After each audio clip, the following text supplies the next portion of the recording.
Idol, magandang araw sa atin. Ito nga, i-update ko na kayo dito sa aking video. Kung napanood yung mga nakaraang video ko mga idol, yung sabi ko yung gagawa ko ng antenna rotator. At ngayon, ito na-finalize ko na siya. Nailagay ko na rin nga sa taas. At yan, sobrang lakas nga din ng hangin ngayon.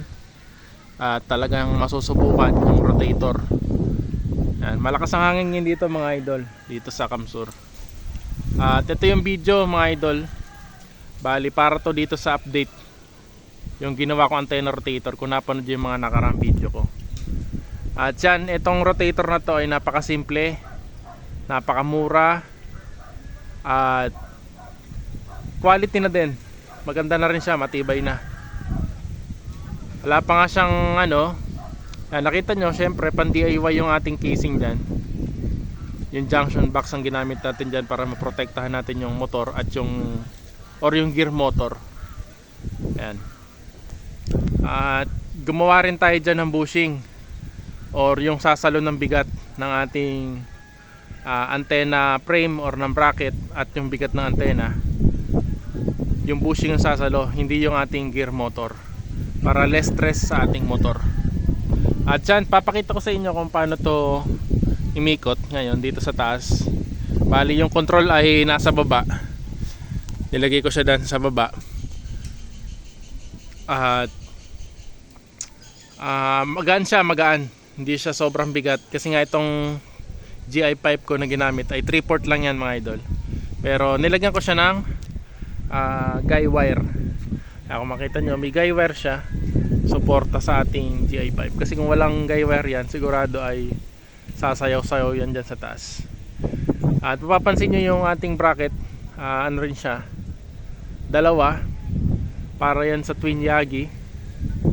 So hindi ko pa nagagawa yung additional na 9 element kasi sobrang busy. At pag may nagpagawa din sa atin ng antena, yan, inuuna ko yon. Kaya yung sariling antena ko ngayon, ito 9 element. At kontento na rin ako, pati dito sa aking J-Pol at sa aking yung Yagi din na UHF naman to. Yan mga idol, papakita ko sa inyo yung napakamurang antenna rotator na to. Yan, ganyan itsura niya sa taas mga idol. Sobrang mura. Alam nyo naman yung mga YESO, diba? Sobrang mahal nun, umaabot ng 20,000 plus. Kasama na yung compass node, yung wire. At ito naman, nilagyan ko siya ng stopper para pag nasobran siya sa ikot ay hindi siya magtutuloy. Pero inalis ko din kasi nagkaroon ako ng problema. Mas maganda rin yung control ko lahat, walang stop. Kung may mangyari man sa wire ay madali kong mapapaikot ulit.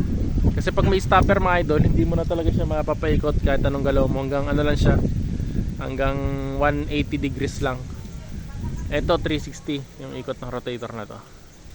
At pag mag-iikot kayo nito, syempre dapat nakamonitor kayo. Nasa baba kayo. At nakikita nyo kasi ilang ikot naman yan, siguro mga 3 ikot yan bago magbuhol. Kaya talagang hindi yan magbubuhol mga idol, di mapuputol ang wire. Di ba na lang kung hindi kayo siyempre kaya tayo nag-ikot ng antena, nakatutok tayo sa antena, nakamonitor tayo sa antena, makikita natin saan na nakatutok. At ayan, papakita ko sa inyo muna yung simpleng antenna rotator natin, pero napaka useful at matibay na din siya. Ayan, go! Ayan mga idol, ayan mga idol, ganyan siya imikot. Forward and reverse, counterclockwise or clockwise ang ikot niyan mga idol. Yan, 3 RPM ang ikot niya. Yan na yung pinakamabilis natin dyan. At kasi nga dahil gear motor, napakalakas ang torque niya, hanggang 25 kilos kayang paikutin itong ating gear motor. Ayan, bali 12 volts yan mga idol. Ayan. Kung mapapansin nyo, nakailang ikot na tayo, pero hindi yan nagbubola basta-basta mga idol. Ayan, kasi may allowance tayo napakahaba dyan na coax. Ayan, ganyan na yung tsura nyan mga idol. Ayan, makita nyo yung ating Yagi, may gamma match yan. sobrang smooth ng ikot niya. Yan, pwede na kayo magpagawa sa akin ito, sobrang mura lang, less than 4,000 lang. Meron ka ng antenna rotator para sa Yagi. Yan, papunta naman tayo sa clockwise naman mga idol. Yan, yan ang ikot niya. Yan, sobrang smooth lang yan, less than 4,000. Meron na tayo nito, makakagawa na tayo nito. Yan, kabali na yung labor at materials natin dyan. Ikakabit nyo na lang sa inyong GI pipe or kung saan nyo ikakabit na tubo ang gamit nyo. Ayan. Ayan yung ating gear motor. Sobrang smooth nyan mga idol. Hanggang 25 kilos ang kanyang torque. Ayan. Dyan mga idol, hanggang dito muna yung demo ko sa inyo nito. At kung may katanungan kayo, pwede nyo i-comment dyan. Papakita ko rin pala yung control, bababa tayo mamaya. Ayan, bali yung gear motor natin ay kahit power bank. Kahit power bank, kaya nyo paikutin yung gear motor kahit walang kuryente. Kasi 12 volts lang ang ginamit natin dyan, pero sobrang bagal or napaka low RPM siya, pero sobrang taas ang kanyang torque mga idol. At yung Yagi natin na yan, siguro timitimbang lang yan ng, estimate ko mga idol, mga 1 kilo, mga 1.5 kilo lang yung ganyang Yagi 9 element. Sobrang gaan lang yan ng Yagi. Kaya kahit twin Yagi or mas mahaba pang arm bracket para sa antena ay kayang-kaya ng ating antenna rotator yan. Ayan. At kung magpapagawa kayo nito mga idol, bali may torter kasi to, kasi matagal din, may mga sukat tayo dyan. Papa-welding natin yan. May bracket dyan, may weldingan yan, pati yung bushing natin. Ayan, bali order pa tayo, galing pa kasi China yan mga idol, yung mga parts natin, pati yung control. Tara, bababa tayo, ipapakita ko sa inyo yung setup ko dun sa baba. Yan mga idol, nandito tayo sa baba. Papakita ko lang yung power supply. Ayan, pag bumili kayo nito o nagpagawa sa akin, kasama na yung ating power supply dyan, set na. Kakabit na lang. Kasi nasubukan kong gumamit ng mga mababang ampere na power supply. Kinakapos yung motor. Kaya dapat may hiwalay tayong power supply or mataas yung ampere current output ng inyong power supply. Ayan. Bali ito, pang samantala lang to. Ayan. Ito yung ating connection. Ayan, papunta rito sa ating control. Ayan, hindi ko pa naayos yung control nyan. Bali, ganito yung setup nya. Pero ito, pang matagalan tong ganitong PVC junction box na to. Ayan, yung ganitong box yung ginagamit sa mga electrical. Ayan, utility box. Ito junction box mga idol. Meron tayong adjustan dyan ng speed nya. Pwede mo i-adjust yung speed. At ito na rin yung pinaka switch nya. Ito naman yung switch na to. Ito yung gagamitin natin sa forward and reverse. Ayan. Ayan, bali i-on natin. Ayan, marinig yung pitik na yon. Ayan. Ayan, naka-on na yan. Pero mapapansin nyo sa ating antena. Ayan, nandito kasi tayo sa baba.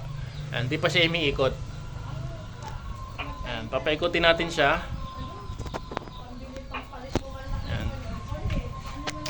Paikutin natin. Ayan. Ito yung clockwise, counterclockwise. Ayan, binitin natin. Ayan yung antena natin, gumagalaw na.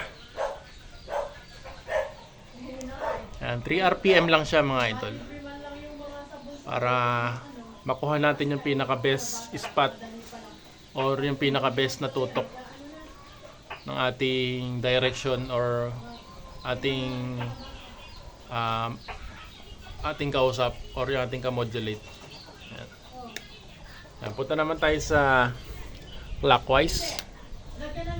Ayan, bagalan natin. Pwede natin siyang bagalan. Ayan, bagalan ko.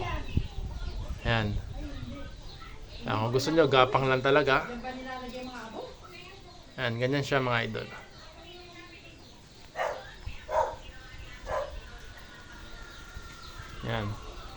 Kung i-stop nyo siya, pinitin nyo lang ulit yung ating direction button sa gitna. Tapos, i-off mo na siya. Off. Yan, para safe siya. Hindi na tayo pupunta sa taas. Kung lalo na kung sobrang taas ang antena nyo, nasa bubong pa, or kung iikot-ikutin nyo kasi mga idol, lalo na may guy wire kayo dyan, nagkakaroon ng friction, lalo na kung alambre yung gamit nyo lang, mapuputol yung support sa antena nyo. Sigurado bibigay yung alambre. Kaya ganyan ang napakalaking tulong ng ating rotator. Kahit hindi naman siya Yagi, or kahit J-pole, or kahit may maliit lang kayong antena, kahit sa antena, kahit sa globe, or sa globe yung mga sa 4G LTE, yung mga MIMO antena. At yan, hanggang dito muna yung ating video mga idol. Bali pa lang to, hindi ko pa siya final. Itong casing, lalagyan ko pa ng warning yan, lalagyan ko pa ng specs yan dito. Bali, na-excite lang ako pakita talaga sa inyo. Makita nyo yung wire natin. Yan, positive, negative, papunta sa ating power supply. Yan, mahaba pa yan. May pasobra pa ako dyan kasi kala ko, hinanapan ko kasi na magandang spot yung ating control. At ano kung may repeater kayo, yan, hawak nyo lang yung radyo nyo. Pwede nyo laro-laruin yung antena nyo gamit yung ating rotator. At yan mga idol, nandito muna. Maraming salamat. Mag-PM na lang kayo sa atin, or iwan kayo number ko dyan kung gusto nyo ng ganito. Sasalpak na lang yan, gagamitin nyo na lang. At yan, abangan nyo yung mga susunod kong video tungkol dito. Papakita ko kung paano nagawa yan.